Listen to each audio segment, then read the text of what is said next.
Hello, ladies and gentlemen. Welcome to the Remden LXI page. So today we're gonna go ahead and do some high impedance, which is saturated injectors.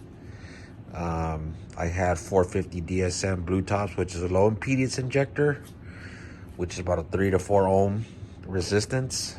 There are a lot of benefits. Back in the day, they were a really good injector for they're beneficial for high horsepower and without the extra heat and all that, because you were not putting a bunch of load on the injector itself. Well, now with today's technology, you can run a simple circuit, 12 volts, and then run your ECU driver to control these injectors. So it's much simplistic. And then back then there weren't very many options for injectors that were really high, as in flow, for the high impedance. And now there is.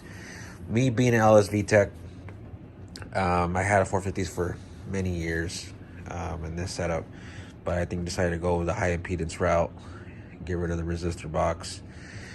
Simple to do. You have to replace, obviously, the injector, whatever injector you're using. I'm using Scion TC injectors on the B series, and they bolt up fairly well. I really had to do much, space it out a little different.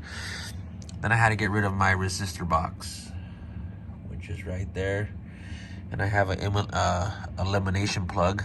So what you're gonna want to do, get a better view here, you have to get rid of this resistor box. And if they do the resistor box, I don't want to hack anything up, so I had a spare harness, and I took that out and put all the black, which goes to the injectors, and power in, and then goes to the resistor box, comes back out to the injectors. The resistor box, all it does is lower the voltage to like a 5 volts. So I got rid of that. Now we're running straight 12 volts to those injectors. So I'm gonna do that. Then I have to adjust my tune because I'm running my 450. The computer still thinks it's a peak and hold setup. So we're gonna have to go to and adjust that, change the ohmage, battery offset, all that, to get it right. But so far, I added the injector harness. These are RDX I got online. So on the 86 Accord, which is what this is car, all the red and black are power. So you would do that on pin 1 on this setup, which I should say right there. Yeah, pin 1. And then pin 2 is the control. That's what's grounding it, and that is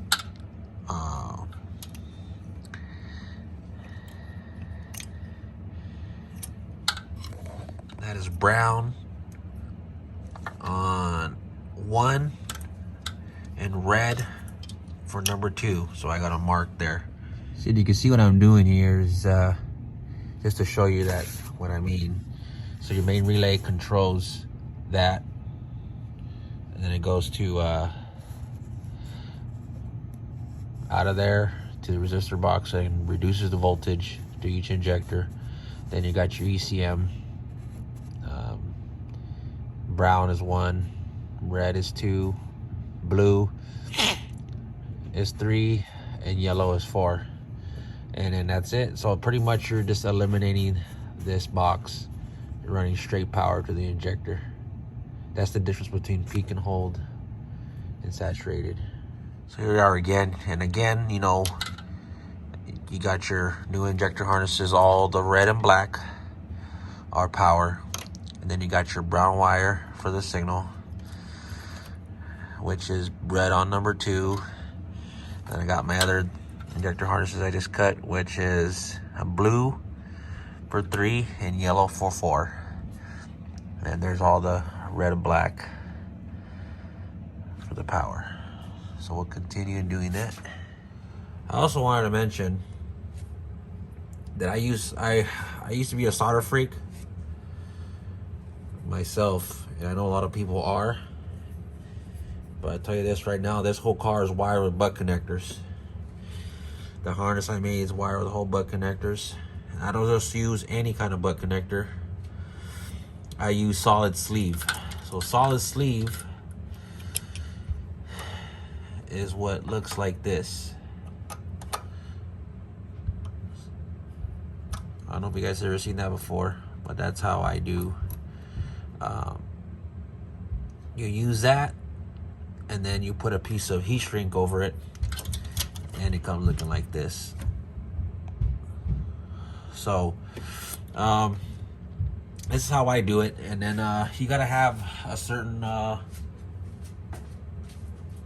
tool to do it, which Harbor Freight sells them. I like using this style of pliers, and it has the little made for the seamless connectors, what they call it. So I'll go ahead and show you guys one for example. So we got the red going to the black, the red black going to the black. That's the number 1 pin, which is for the power. Due to space here, kind of. So there goes that. And then gotta make sure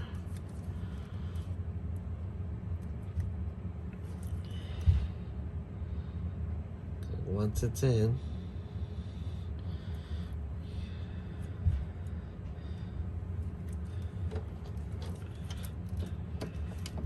and there you go. I ain't going nowhere, fellas.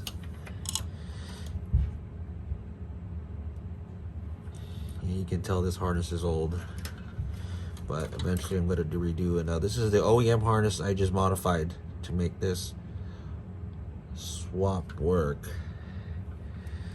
So I haven't had any issues, but it's definitely showing its age. So we'll go ahead and repeat that to the signal, which is the driver. And that's that. There you go. And then we'll slide over and put some heat to it. I'm gonna show you how to do that real quick. You can use any torch you want. I like using this one I got from work, the snap-on. Snap-on little propane torch. You can use any torch you want. And then you're gonna slide them over like that. And these are the heat shrink tubes that have the weather adhesive inside of them, so you get a better seal. It's like a glue. Also protects elements from getting in there, water, corrosion, stuff like that. So we're gonna turn it on. They actually have a nice tool for that, tool to do this, but I've been doing this for years, using the, you just can't hold it on forever or you will burn the wire. So remember that.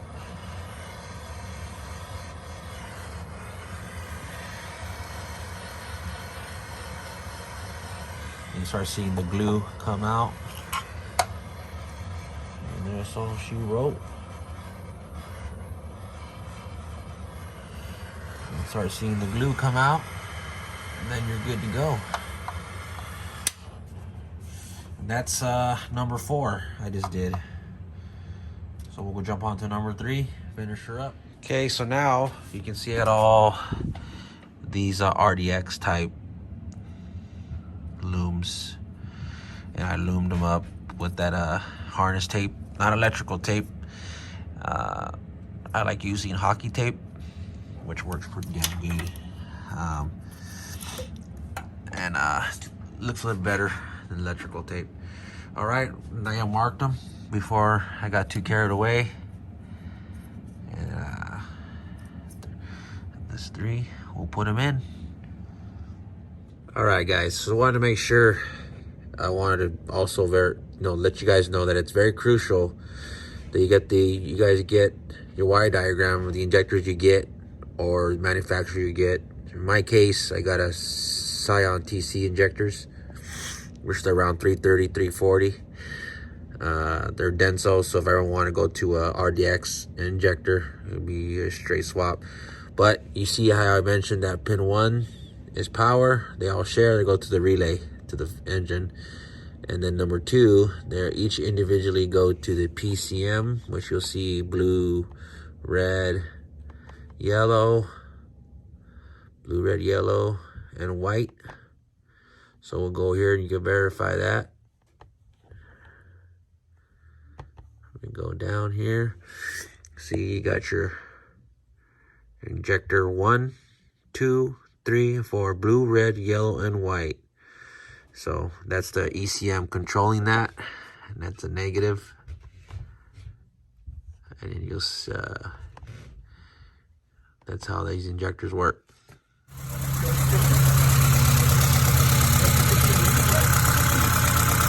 Injectors running. Had to lower the pressure to 32 psi. Let's see. Had to adjust the fuel to 14.5. Overall, she's doing good. Running good. You have to set on the injectors, you have to set the battery offset to that style right there. 12 ohm, 300. Injector offset. She's running good. We're at 14.